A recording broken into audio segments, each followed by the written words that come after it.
What's up guys, my name is Wouters and today I will be giving you 10 tips to improve your longboards filmmaking. So it's winter time, a lot of people are complaining about not being able to go skate. Well, you can look at it at the bright side. Now you have time to develop another skill, which is, for example, filmmaking. So I will be giving you tips, 10 tips that I've learned from my experiences from skating and from filmmaking. And it doesn't matter if you want to make longboard montages, full-on day in the lives, whatever, or just Instagram clips. These tips will help you out with every type of video you want to make. So hit that like button and let's get started. Okay, and then tip number 1, and that's every single frame counts. And when I say that, I mean like literally like every frame in your video counts. So the most obvious situation while you're editing is at the ending or at the beginning of a clip. You want to make sure that if you can cut it shorter, you have to just do it. When I'm editing, I evaluate every single frame. So if I can cut it 2 frames, I will do it. Like, I will check every single frame. So every time I look at a frame, I think about, does it contain new content? Does it bring value to the video? If it doesn't, then why keep it in the video? Because in a video there are a lot of cuts. If you cut every frame, if you cut every cut too long, then at the end of the video when you're done, you will have a lot of uninteresting frames, and that can make an uninteresting video. So that can really make the difference, and it's something really important. And don't be lazy. I know you will be lazy, I know you want to be lazy and just be like, oh no, I'm gonna leave that, but you gotta dive in that clip and do it. Another example is also like full clips. If you already did a trick 6 times, then will it be worth it to put it in the video the 7th time, for example? Probably not. So you want to think about if you want to keep that clip or not, and if not, don't be afraid of just throwing out clips. Okay, and then tip number 2, and that is give it some time and rewatch it after you're done editing. Because when you're editing, like me personally, sometimes I can spend hours on a very small portion of a video, and then I'm really focused on that and I move on like that throughout the whole video. But then when it's done, I have a feeling on how the video is gonna be, but you can't know for sure because you haven't watched the whole video at once. So when you're done editing, you have to give it some time and then rewatch the whole video, and then you will be able to see things that you can't see when you're just editing small portions of the video. For example, the pacing, that is how slow or how fast the video goes. Pacing is something very important. And if you watch the whole video, then you can see how the pacing goes, and maybe you find out that this part of the video goes too slow. Then you can dive back into the editing and re-edit that part. Also for color editing, that's very important, because when you're editing the colors, your eyes will get used to the colors, and you can't see it in the same way you would see it like couple hours later. So give it some time, do something else, watch something else, and then jump back into the edit. And also, just like sometimes I make a video and then I find out like I really don't like this part. I don't like how I edited it, and it's totally normal. Like, it's trial and error. Also editing, you do something, you try it, maybe it's good, maybe it's not good. Give yourself the opportunity to re-edit it too, then you can always make the best out of it you can. Okay, and then tip number 3, and that is that people are like goldfish, man. So nowadays at Facebook and Instagram and all sorts of social media, there is an overload of videos. Like, it's really a challenge to go on Facebook and don't have a video playing. Like, I don't want something playing on my screen when you're chatting with someone, but you can scroll down and there will always be a video playing. So people are used to that. They're used to just scrolling to their page. If they don't find video interesting, they just scroll down and it's gone. So you have to be aware of that and use this in your advantage. If you notice, you can try things like, for example, let people know at the beginning of your video what it's going to be about. Maybe show them some short quick shots of your day, of some quick like insane skating or something, so they're interested and they want to keep watching. What's up guys, my name is Wouters and today let's talk about so you can longboard dance, man.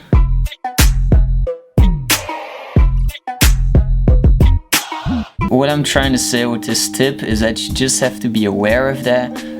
Don't think like, oh, I'm gonna make this video, I'm gonna make a 5-minute intro and people are gonna watch it anyways because they're gonna love my video so much. Like, there is so much content online nowadays that you have to be aware of those facts. Also, for Instagram or something, you don't want to make a video that starts off with 15 seconds of nothingness and then some hard skating, because most people will only watch 2 seconds of that clip and then be scrolling away. By the way, this video isn't like most of my videos. This is just a quick video, me setting up my camera, some lights here and there, because I just want to give this information across, because a lot of people have asked about this, tips for filmmaking. So yeah, keep in mind this isn't too fancy of a video, so that's kind of like a disclaimer. Yeah, let's keep going. Yeah, I shouldn't be like, okay. Tip number 4 is don't overdo the effects, man. Just don't do it. Okay, so don't overdo the effects. With that I mean, like, we've all seen these amazing videos on YouTube or whatever of people who have these insane editing skills and their effects, and there's whoosh and there's epicness and visual effects, everything going on there, and you watch some tutorials and you're like, oh, I can do this, and then you just overload your video with effects. That's something I also did when I started filmmaking. I had all these effects with the blurring, etc., which I would use to edit. But at the end of the day, that would be like just an overload of effects, and you always have to keep in mind, that's a ground rule for me, is that content comes first, and the effects only serve to support the content and to emphasize certain aspects of the clip you're showing, or to downgrade some of the things. For example, right here, I used slow motion to emphasize the height of this big spin. Right here I used a zoom to zoom in into the shot, and the shot was pretty like static, while what's going on is pretty dynamic. It was a lot of moving things, me skating on my boards, so I want to make the shot more dynamic by zooming in. It's like you're pulled into the varial flip. And then the third example right here, I used a lot of jump shots because I wanted to make it faster paced. So I already talked about the pacing. You can use that. You can use jump shots. I always like using jump shots on the beats to make it go faster, so certain parts of the clip aren't shown because those aren't interesting. Every frame counts, remember. So these are some examples of like effects I use a lot to edit my videos. Okay, and then one of the biggest tips I will give you today, tip number 5, and that is to mix the skating with B-roll. So my definition of A-roll and B-roll, and it might not be the perfect definition, but it's a useful definition for what I'm trying to say right now. So for me, A-roll is what the video is mainly about. So if you would describe the video in one word, then everything around that word is A-roll. So for example, if you're making a longboard video, the A-roll is the skating, just pure skating, just the tricks, that's the A-roll. And then the B-roll right here, that is everything you shoot or you show to create a certain mood, to tell a story, and that is for me exactly what B-roll does, and that's why I think it's so freaking important, because storytelling and the moods you give in your video are some of the most important things of filmmaking in my honest opinion. So to use an analogy, if you tell a fairy tale to a little kid, you're not just gonna give a list of all the things that happen in the fairy tale, like this princess falls in love with the prince, then she get kidnapped, then the prince rescues her, then they marry, and that's the end. No, like, your kid isn't gonna be very happy about that. So what you're gonna do is you're gonna create a story around it. Say all these things that aren't that important but will help telling the story and make it interesting and make your kid satisfied with your story. For example, the B-roll can be you getting ready to go to skate, you being very stoked, or you having fun with friends, giving them a high five, having fun, laughing, sitting around, having a drink with your friends. These are all things that can make your video more interesting than just raw skating, because I feel like a lot of longboard videos nowadays are just only based on showing what you can do on your longboard and not showing a real longboard video and creativity. Alright, and then tip number 6, and that is to find suitable music. You can easily fall into the trap of choosing a song that you really just enjoy listening to when you're riding home on your bike or whatever, and use it for your skate video, which is pretty logical because the skate video is mostly about you and it reflects your personality, etc. But you want to think about what music you choose can really set the mood of the video, and with different music the video can be something completely else. So you really want to take your time into choosing the right song for this video. For example, if you want to make a pure shredding video, just pure hard shredding, you generally don't want to go for a slow acoustic song or piano part or something. Or in the contrary, if you want to make a very slow motion type-ish video, you don't want to go for a death metal song. So yeah.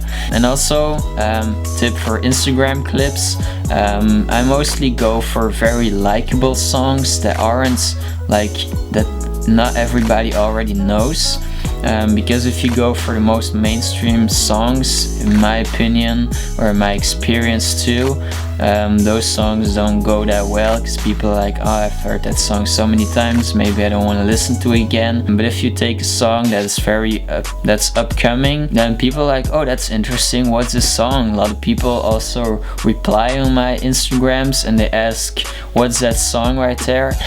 So that makes people engage with your content, makes them interested, gives you an opportunity to reply to them, have a conversation with them or something.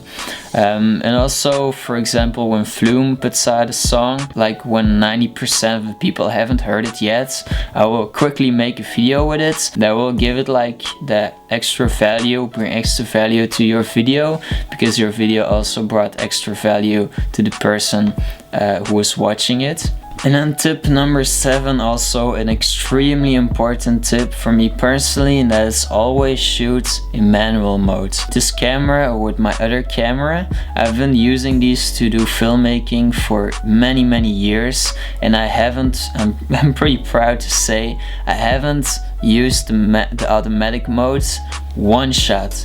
No shots whatsoever. On any one of my videos you won't find any shots that are shot in automatic modes. So the first reason why I think that's so important is like, okay, 99% of the time shooting in automatic mode will give you a good shot, but there will also be a lot of shots where you'd find like, this lighting should have been like a bit darker over here, a bit lighter over there, and it's too late then because you can't adjust it. Versus when you're shooting in manual modes, you have 100% control over every single shot you take. And even in the semi-automatic modes, it's really hard to tune it the way you actually want it, especially if you're used to shooting in the automatic modes. There's only one way at becoming very good at using your camera, and that's by using the manual modes. And that brings me to the second, and that's the most important reason for me. That's that if you use your camera in manual modes, then you have 100% control over your camera, and you can't be lazy. You have to use your camera in your advantage every time. You have to go through all the settings, ISO, the f-stop, the shutter speed. You have to do it every single time.